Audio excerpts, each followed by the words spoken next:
नमस्कार. न्यूज डंकामध्ये मी महेश विचारे आपल्या सगळ्यांचं मनपूर्वक स्वागत करतो. मित्रांनो, महाराष्ट्र नवनिर्माण सेनेचे प्रमुख राज ठाकरे हे सध्या महायुतीच्या उमेदवारांचा प्रचार करत आहेत. काही सभा त्यांनी घेतलेल्या आहेत.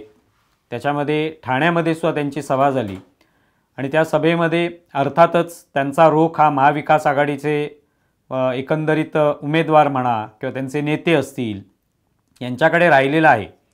पण ठाण्यामध्ये प्रामुख्याने त्यांनी उद्धव ठाकरेंवर खरमरीत टीका केली. अगदी जसं त्यांची मागच्या काळामध्ये लाव रे तो व्हिडिओ या पद्धतीने ते जेव्हा प्रचार करत असत, नरेंद्र मोदींविरुद्ध टीका करत असत, तर ते खूप गाजलं होतं.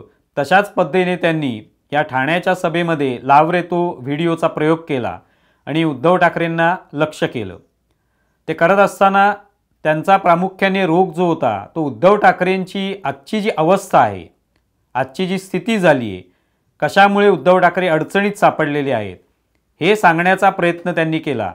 आणि ते सांगत असताना उद्धव ठाकरे हे ज्या पद्धतीने त्यांची जी काही संगत त्यांनी बदलली, त्यांचा एकंदरीत त्यांनी जी भूमिका बदललेली आहे, आपले मित्र बदललेले आहेत, हे सगळं पाहता उद्धव ठाकरे हे त्या अवस्थेला कारणीभूत ठरलेले आहेत. कारण का तर त्यांची संगत बदलली. आणि जर आपण चांगली संगत असेल तर ती व्यक्ती चांगल्या पद्धतीने त्याची वाढ होऊ शकते, वृद्धी होऊ शकते, त्याची प्रगती होऊ शकते. पण आपण जर चुकीच्या संगतीमध्ये वाढलो, चुकीची संगत जर धरली तर मात्र त्या व्यक्तीचा विनाश होऊ शकतो, ती व्यक्ती अडचणीत सापडू शकते. अगदी आपण अनेक उदाहरणं पाहिलेली ज्याच्यामध्ये चांगले आंबे असतील तर त्या आंब्यांच्या पेटीमध्ये एक नासका आंबा ठेवला तर आपोआपच बाकीचे आंबे जे ते खराब होतात असं म्हटलं जातं. तशाच पद्धतीने संगत जर बिघडली, चुकली तर त्या व्यक्तीचा विनाश होऊ शकतो, त्याचं आयुष्य बर्बाद होऊ शकतं. आणि तसंच काहीतरी उद्धव ठाकरेंच्या बाबतीत झाले, हे राज ठाकरेंनी त्याच्यामध्ये सुचवलं. आणि ते सुचवताना त्यांनी तुकारामांचा एक अभंग जो आहे त्याचा आधार घेतला. आणि त्याच्यात ते म्हणतात की ढेकणा संगे हिरा भंगला, कुसंगे नाडला तैसा साधू. तर हा अभंग याच्या ओळी ज्या आहेत ते त्यांनी त्याच्यामध्ये उद्धृत केल्या आणि त्याच्यातून सांगण्याचा प्रयत्न केला की उद्धव ठाकरेंनी जी आपली संगत बदलली त्याच्यामुळे आज ही त्यांच्यावर अवस्था आली. आणि त्याच्यात मग त्यांनी एक लाव रे व्हिडिओचा प्रयोग करून पाहिला. ते करत असताना त्यांनी सुषमा अंधारेंचा एक जुना व्हिडिओ दाखवला. आपण सुद्धा तो अनेक वेळा पाहिलेला आहे. आणि त्याच्यामध्ये बाळासाहेबांवर कशा पद्धतीने सुषमा अंधारे टीका करतात हे त्याच्यात वारंवार आपण पाहिलेलं आहे. बाळासाहेब तेव्हा वृद्ध असताना त्यावेळेला सुषमा अंधारेंचं एक भाषण जे आहे ते झालेलं होतं. आणि बाळासाहेबांच्या हाती तुम्ही कशी काय तलवार देणार, ते कसे काय लढणार, ते आता वृद्ध आहेत, थरथरत्या हातांनी ते कशी काय तलवार धरणार वगैरे पद्धतीचा आरोप आणि खिल्ली हे सुषमा अंधारे जे आहेत ते या व्हिडिओमध्ये खिल्ली उडवताना आपल्याला पाहायला मिळतात. तोच व्हिडिओ त्यांनी दाखवला आणि उद्धव ठाकरेंपुढे एक सवाल उपस्थित केला की अशी व्यक्ती ज्यांनी बाळासाहेबांवर अशी टीका केली, त्यांचं वय जे आहे ते न पाहता त्यांच्यावर टीका केली आणि अशा व्यक्तीने बाळासाहेबांचा अपमान केलेला असताना तुम्ही त्यांना पक्षामध्ये घेतलं, पक्षामध्ये घेऊन त्यांना एक उपनेतेपद सुद्धा दिलं तुम्ही. असं करताना तुम्हाला काहीच कसं वाटलं नाही? कारण ज्या बाळासाहेबांना तुम्ही रोज बाळासाहेबांचा जप करता, बाळासाहेब आपले वडील आहेत, बाळासाहेबांना चोरलेला आहे एकनाथ शिंदेंनी, अशा पद्धतीचा रोज आरोप केला जातो. तर अशा बाळासाहेबांविषयी प्रेम रोज व्यक्त करता आणि मग जी व्यक्ती बाळासाहेबांवर टीका करते, आणि ही नुसती राजकीय स्वरूपाची टीका नव्हती, तर बाळासाहेबांच्या वयावरनं केलेली टीका होती, त्यांच्या क्षमतेवरनं केलेली टीका होती. तर अशी व्यक्ती टीका करणारी तुमच्या पक्षात येते, तुम्ही त्यांना पक्षामध्ये घेता आणि चांगलं पदही देता. हे कसं काय घडू शकतं?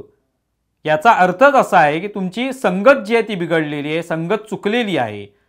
आणि मग तुम्ही रोज म्हणत असाल की माझे वडील चोरले, माझे वडील चोरले, तर या परिस्थितीला जबाबदार तुम्ही आहात हे राज ठाकरे सांगण्याचा प्रयत्न करत आहेत. आणि त्याचबरोबर त्यांनी अनेक मुद्देसुद्धा उपस्थित केले ज्याच्यामध्ये शरद पवारांनी तुमच्याच शिवसेनेमधले छगन भुजबळ यांना फोडलं, त्याच शरद पवारांच्या सोबतच तुम्ही आहात, ते कसं काय चालू शकतं? बरं, त्यात छगन भुजबळांनी एकेकाळी बाळासाहेब ठाकरेंना तुरुंगात टाकण्याचा पूर्णपणे प्रयत्न केला होता. त्यात छगन भुजबळांसमवेत तुम्ही सत्तेमध्ये सुद्धा बसला होता. ही सुद्धा आठवण त्यांनी करून दिली. म्हणजे तुम्ही प्रत्येक वेळेला तुमची भूमिका बदलत राहिलात आणि अयोग्य भूमिका घेत राहिलात. संगत तुमची चुकत राहिली आणि त्या चुकीच्या संगतीमुळे मग तुमच्यावर आज ही परिस्थिती ओढवली असेल, तर त्याला जबाबदार नरेंद्र मोदी, देवेंद्र फडणवीस किंवा भारतीय जनता पार्टी कशी काय असेल? हा जो सवाल राज ठाकरे उपस्थित करत असतील तो अगदी योग्यच आहे. म्हणजे 2019ला हे आपण सगळं आत्तापर्यंत बोलून झालेलं आहे की 2019ला निवडणुकीपूर्वी, लोकसभा निवडणुकीपूर्वी असो किंवा विधानसभा निवडणुकीपूर्वी असो, उद्धव ठाकरेंची भाषा जी आहे ती काय होती, तर भारतीय जनता पार्टीला अनुकूल अशीच भाषा होती. म्हणजे प्रचार हा काँग्रेसच्या विरोधातच ते करत होते, राष्ट्रवादी काँग्रेसच्या विरोधात करत होते. आणि असं असताना सुद्धा आणि त्यांची तेव्हाची भाषणं आपण आजही पाहू शकतो की ज्याच्यामध्ये किती घणाघाती टीका त्यांनी काँग्रेस आणि राष्ट्रवादी काँग्रेस, शरद पवारांवर केलेली आहे. आणि अशा पक्षांची तुम्ही आघाडी केलीत आणि अचानक महाराष्ट्रामध्ये पूर्ण सगळं चित्र बदलण्याचा, नवा प्रयोग करण्याचा प्रयत्न केला आणि त्यातून महाविकास आघाडी जन्माला घातली.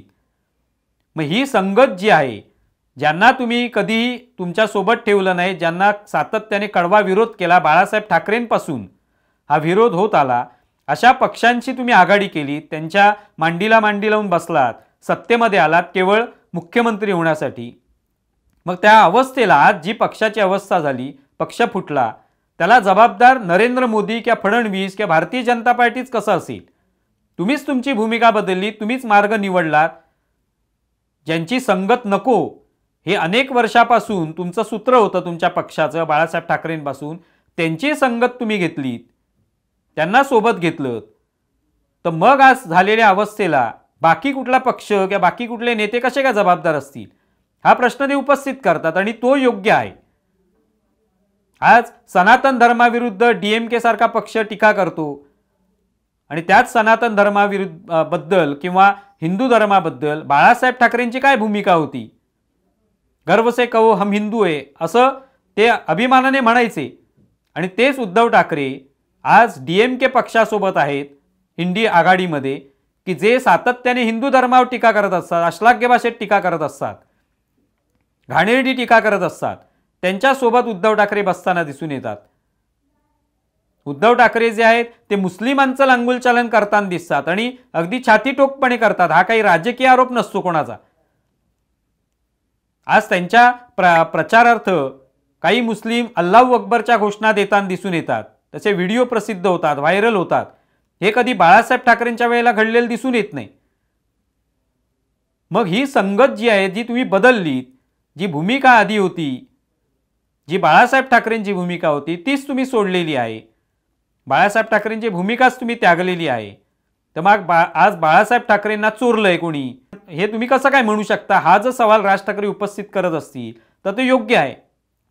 आणि ते दिसून येते की सुषमा अंधारे ज्यांनी सातत्याने बाळासाहेब ठाकरेच नव्हे, स्वतः उद्धव ठाकरे, आदित्य ठाकरे यांच्यावर टीका केली, त्यांना तुम्ही पक्षात घेऊन त्यांना उपनेतेपद सुद्धा दिलेले आणि आज त्या अगदी प्रमुख तुमच्या वक्त्या झालेल्या आहेत प्रत्येक भाषणामध्ये.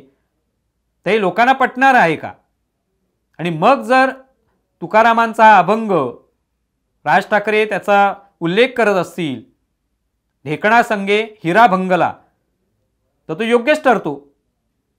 कारण का त्या अभंगामधून हे स्पष्ट होतं की जर आपण कुसंगत असेल, आपली संगत चुकलेली असेल, चुकीची लोक आपल्या संगतीत असतील, तर आपला विनाश आणि आपला नाश व्हायला वेळ लागत नाही.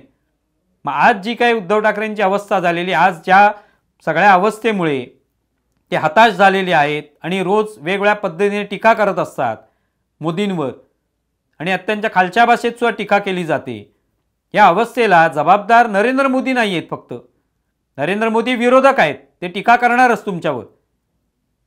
पण नरेंद्र मोदींनी तुमचा पक्ष फोडला किंवा फडणवीसांनी पक्ष फोडला असा आरोप करताना त्याच्या मागे कारण काय होतं?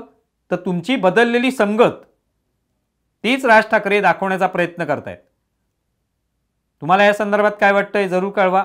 आमचा व्हिडिओ जास्तीत जास्त लाईक करा, शेअर करा आणि आमचं यूट्यूब चॅनल सबस्क्राईब करा. धन्यवाद. आमचा व्हिडिओ जास्तीत जास्त लाईक करा, शेअर करा आणि आमचं यूट्यूब चॅनल सबस्क्राईब करा. धन्यवाद.